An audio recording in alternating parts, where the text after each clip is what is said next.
जय हिंद। 29 अप्रैल को दुनिया खत्म हो जाएगी एक उल्का पिंड यानी एक एस्टेरॉइड के गिरने से। तो चलिए इसके बारे में हम पूरा डिटेल से चर्चा करते हैं और एक टॉपिक भी देख लेंगे हम ज्योग्राफी का, उल्का पिंड किसे कहते हैं।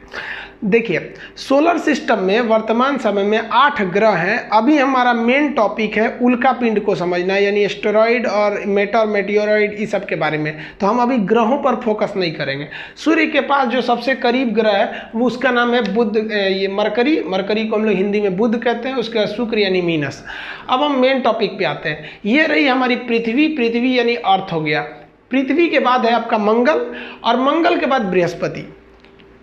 मंगल और बृहस्पति के ऑर्बिट यानी कक्षा के बीच इन दोनों ग्रहों के टुकड़े इनके बीच आपस में घूमते रहते हैं। ये बहुत लाखों की संख्या में ये टुकड़े, बड़े बड़े टुकड़े हैं ये।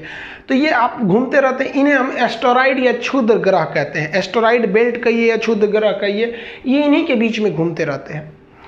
ये अगर ये एक ही बार धड़ाक से पृथ्वी पर गिर जाएंगे ना, ये इधर, तो ये सब मर जाएंगे सब ये ग्रह। जान तो केवल पृथ्वी पे, मरेगा कौन? हम ही लोग जाएंगे।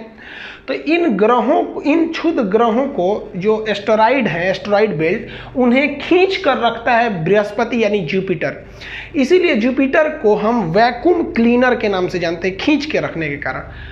तो बृहस्पति सबसे बड़ा ग्रह भी है, ये खींच के रखता है। अब हम मेन टॉपिक पे आते हैं। आप एस्टेरॉइड यानी क्षुद्र ग्रह समझ गए, ये यहाँ से देखते चलिए, समझते चलिए, अगर लिखना है तो नोट्स बनाते चलिए। आप एस्टेरॉइड यानी क्षुद्र ग्रह समझ गए। देखिए अब ध्यान से, ये एस्टेरॉइड या क्षुद्र ग्रह को मंगल जो है ना, कभी कभी अपनी गुरुत्वाकर्षण शक्ति से लगाकर जो यहाँ पर कमजोर पड़ते हैं, यानी जो बृहस्पति से थोड़ा ज़्यादा दूरी पे हो, उनको खींच लेता है और खींचने के बाद मंगल अपने ऊपर गिरा लेता है। कभी कभी होता क्या है कि इन क्षुद्र ग्रहों को मंगल अपने ग्रेविटी के वजह से खींच लेता है और खींच कर खुद आगे निकल जाता है। खींचने के बाद अपने ऑर्बिट में कहाँ निकल जाता है? आगे निकल जाता है। अब आप बताइए, अब ये जो उल्का, ये जो क्षुद्र ग्रह है, अब ये तो गिरेंगे। ये बकलोलवा खींच के भाग गया मंगल, अब गिरेगा किस पर? पृथ्वी पर। तो इन्हीं को हम क्या कहते हैं? उल्का कहते हैं। ये क्षुद्र ग्रह जब पृथ्वी की ओर चल देते हैं तो इन्हें हम क्या कहते हैं? उल्का कहते हैं। तो अगर आपसे कोई कहे कि उल्का को इंग्लिश में क्या कहते हैं, तो मेटेओर कहते हैं। और ये क्या कहलाते हैं? उल्का।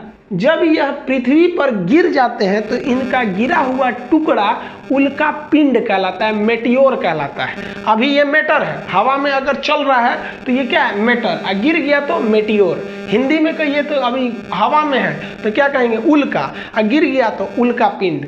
अब ध्यान दीजिएगा, जब ये उल्का चलता है तो पृथ्वी पर जब ये गिरने जाता है तो पृथ्वी पर तो जान चली जाएगी, किसी के गिर जाएगा धमाक से। इसे तो अब बड़े बड़े साइज के होते हैं। तो पृथ्वी के चारों ओर वायुमंडल है, विभिन्न गैसों का वायुमंडल है। ये वायुमंडल इन उल्का पिंडों पर घर्षण यानी फ्रिक्शन लगाते हैं। अब आप जरा देखिए, खूब स्पीड में बाइक चलाइए, आपको देखते होंगे ना मुंह पे कितना जोर से हवा लगता होगा। तो वैसे ये बहुत स्पीड में आते हैं, जिस वजह से पृथ्वी का वायुमंडल इन पर घर्षण लगा देता है, जिस वजह से ये जलने लगते हैं। और इनकी स्पीड कम नहीं रहती, बहुत तेज आते हैं। तो ये जलते हुए रात में ऐसे दिखाई देते हैं, तो जिन्हें हम लोग कहते हैं टूटता हुआ तारा। इनसे ही हम कहते हैं शूटिंग स्टार या तारे जमीन पर कहते हैं, टूटता हुआ तारा।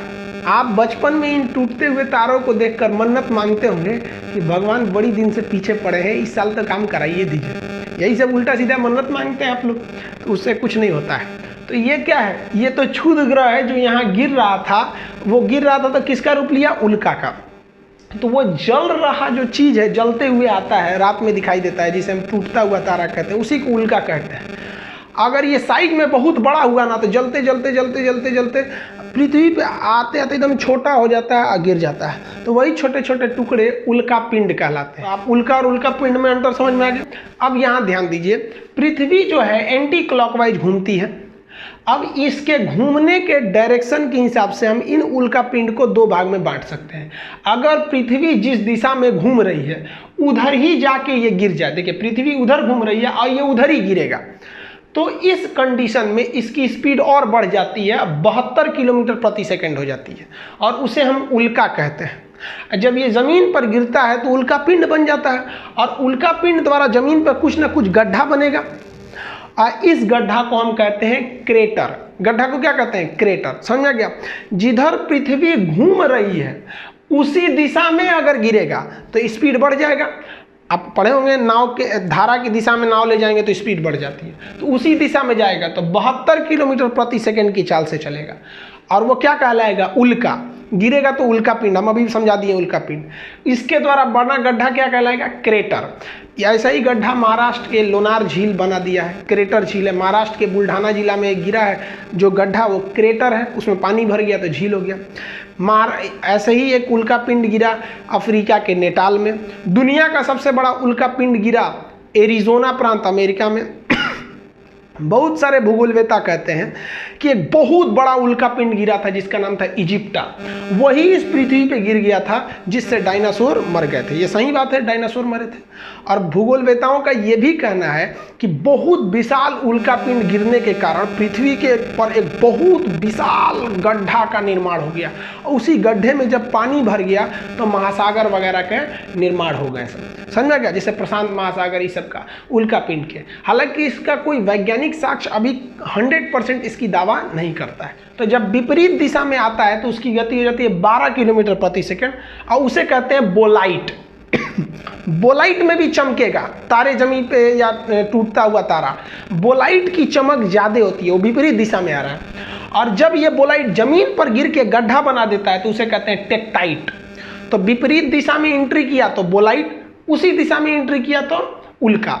जैसे कोई व्यक्ति इधर से आ रहा है, इधर आ रहा है, एक तमाचा मार दीजिए तो उसकी गति इधर है, इधर एक तमाचा मार दीजिए तो दोनों की दिशा क्या है? विपरीत है, तो वो बहुत तगड़ा तमाचा लगेगा। आइए क्या कहलाएगा? बोलाइट। तो देखिए पृथ्वी इधर से आ रही थी, सोच रहा इधर जाके धड़ाम से लड़ गया, तो इससे क्या कहेंगे? बोलाइट। ये चमकीला होता है। अब मान लीजिए कोई व्यक्ति इधर से जा रहा है, इधर जा रहा है, इधर तमाचा मारेंगे तो उसको कम चोट लगेगा क्योंकि दोनों की दिशा सेम है। अब पृथ्वी ऐसे घूम रही है, उधर ही जाके उल्का गिर जाए तो थोड़ा सा कम झटका लगेगा, वो कम चमकीला दिखाई देता है, उसकी स्पीड ज़्यादा होती है।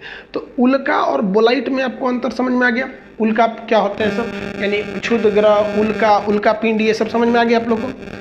किसी को कोई दिक्कत नहीं है? विशाल उल्का पिंड जिसका एरिया लगभग 1 किलोमीटर स्क्वायर में है। सोचिए उतना लंबा उल्का पिंड, उतना बड़ा उल्का पिंड पृथ्वी पर यहाँ से चला है वो बहुत तेज स्पीड में। उसकी स्पीड लगभग 1 लाख किलोमीटर, मतलब जैसे प्रकाश की चाल कितनी होती है? 3 लाख किलोमीटर प्रति सेकंड। उसकी जो चाल है 1 लाख किलोमीटर प्रति सेकंड है, बहुत तेज गति से निकल रहा है। और उसका एरिया है 1 किलोमीटर स्क्वायर का, उतना बड़ा एरिया है। अगर वो पृथ्वी पे टकरा गया ना तो जिस तरह से डायनासोर को इजिप्टा नामक उल्का पिंड ले गया था, इसको ये ले जाएगा। तो ये बहुत तेजी से निकलने वाला है। इसका जो नाम है, जो 29 अप्रैल को जा रहा है, उसका नाम है 1998 OR2। ये नाम दिया गया है नासा के वैज्ञानिकों द्वारा। आप घबराइए नहीं, ये पृथ्वी पर नहीं गिरेगा, ये पृथ्वी से बहुत दूर पे गिरेगा। 18 लाख किलोमीटर दूर पृथ्वी से गुजर जाएगा। पृथ्वी पे गिरेगा नहीं, पृथ्वी से 18 लाख किलोमीटर यानी 1.1 मिलियन किलोमीटर दूरी से ये निकलेगा।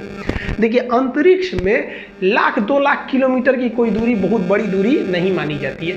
अंतरिक्ष में तो प्रकाश वर्ष में दूरी नापी जाती है। तो ये जो उल्का पिंड गिर रहा है इसकी चाल बहुत तेज है, 1 लाख किलोमीटर पर सेकेंड है।